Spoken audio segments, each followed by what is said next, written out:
find most of them to be an imbecile.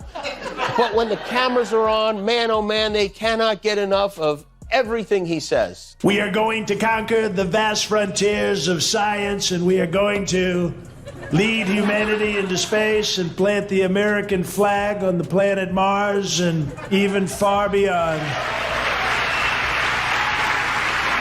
This is a time for big dreams and bold action. I will do away with red traffic lights, only green from now on. Keep it moving. America's momentum is back. Our spirit is back, and measles are back. We love our measles, don't we? Little spots. Pink, pink, pink. So cool. So itchy. I've had them on my balls. Big, big. I also signed an executive order to ban women from having their periods.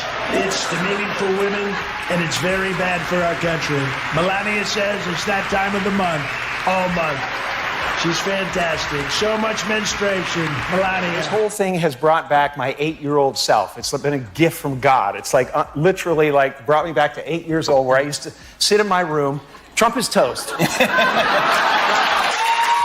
Oh boy, Jim Carrey and Jimmy Kimmel just tag team Donald and Melania Trump like it's WWE, except instead of body slams, it's straight up comedic destruction cars, pulling zero punches. Kimmel's roasting like it's Thanksgiving dinner, and the Trumps, let's just say, if looks could sue, this would be a courtroom drama. What did they say that has Mega World in a meltdown? Buckle up.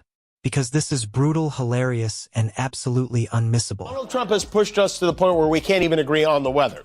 What a stupid time to be alive. But has anyone thought about unplugging America and plugging it back in again? Because we are parentless, you know?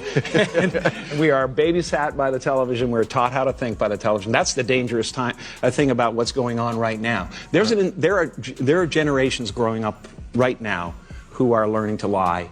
That lying is okay. That this kids say fake news. That you're supposed to hate half the country. You know? And if anything, we've got to get back to a place where we realize that a vote is not who you are. You know, and because you voted Republican, you're not stupid. You're not different. You're not worthless. You know, I could break bread with anybody who voted for Trump. We could find some common ground. Jim Carrey and Jimmy Kimmel just delivered. The comedic roasting of a lifetime to Donald and Melania Trump, and let's be honest, this was way overdue if karma had. A late-night show, this would be the grand finale. Carrey, a walking cartoon with the ability to turn any moment into an absurdist masterpiece, went full throttle, and Kimmel, the king of late-night sarcasm, sliced through Trump's fragile ego like a hot knife through butter. The result, a beautifully brutal takedown that left even Trump's most loyal fans squirming in their red hats. The White House put out a memo today warning federal agencies to prepare for mass layoffs. But don't worry, none of this will affect the butler who brings Trump his Diet Cokes 9 times a day.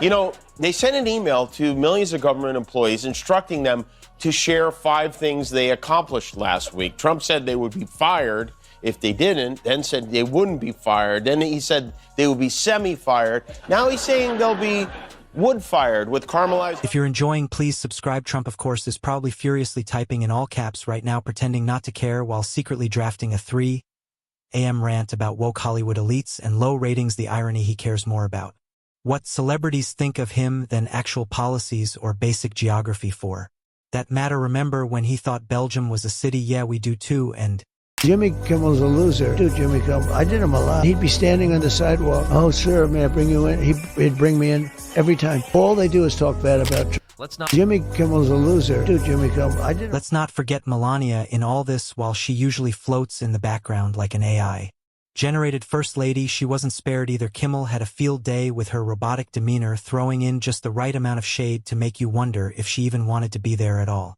Was she rolling her eyes behind those oversized sunglasses? Probably. Was she already planning her next Be Best campaign, this time aimed at stopping her husband from rage tweeting? One can only hope. Modern times, he criticized capitalism without a conscience. And that's what we have now. We have capitalism without a conscience. He showed the common man being fed through gears of the brutal, dehumanizing industrial age. He took on the American right wing of his day, its worst evils: hatred of immigrants, contempt for the truth, greed, and the abuse of power. We are fighting those same evils today. The best part, Carrey and Kimmel didn't even need to exaggerate anything. They just held up a mirror to the absurdity that is Trump's existence and let the jokes write themselves. It's like nature made him for satire. He's a walking, talking parody, except the joke isn't on us, it's on him. As is tradition, except for 4 years ago when Trump refused to do it, the outgoing first couple welcomed the incoming president and first lady, which was interesting to watch. Trump actually got involved in Melania's outfit for this ceremony. A lot of people are talking about it. He told her he thought it would be super hot if she dressed like a goth Al Capone. And so she did. We found Carmen Sandiego.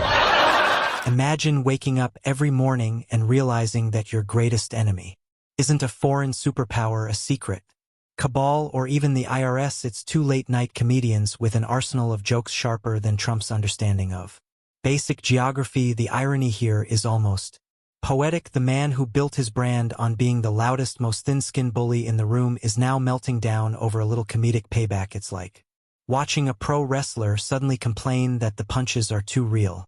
Trump spent years throwing insults like an unsupervised toddler in a candy store, wild, nonsensical, and with absolutely no regard for reality, and now Jim Carrey and Jimmy Kimmel are simply handing him back a taste of his own medicine. The difference: they're actually funny. No need for playground-level nicknames or all-caps rage tweets, just sharp, biting humor that exposes the ridiculousness of Trump's entire existence. And the best part, it's not just about Trump. Melania got her fair share of shade too. Kimmel, with his signature smirk, pointed out what everyone's been thinking for years. Does Melania actually like her husband, or is she just biding her time like a contestant on Survivor Mar-a-Lago edition? 1 minute she's slapping his hand away in public, the next she's giving robotic speeches about kindness while standing next to the least kind man on the planet. The contradictions practically write themselves. Melania also went into detail about her favorite moment as First Lady. People always asking me, what was your favorite memory as First Lady? It was in 2020 when Donald get the China virus and he was airlifted to hospital like sick elephant. Darren and I threw party on that lawn. We danced around giant bonfire and shot fire cookers at Mike Pence. I had Lincoln bedroom all to myself and did not sleep wink. Too many smiling. Sadly, the elephant make it. Yeah, it's humpy time. Oh, elephant find me. When is he going to jail? I'm taking off my spanks. You know what? There's still a spark between them. That's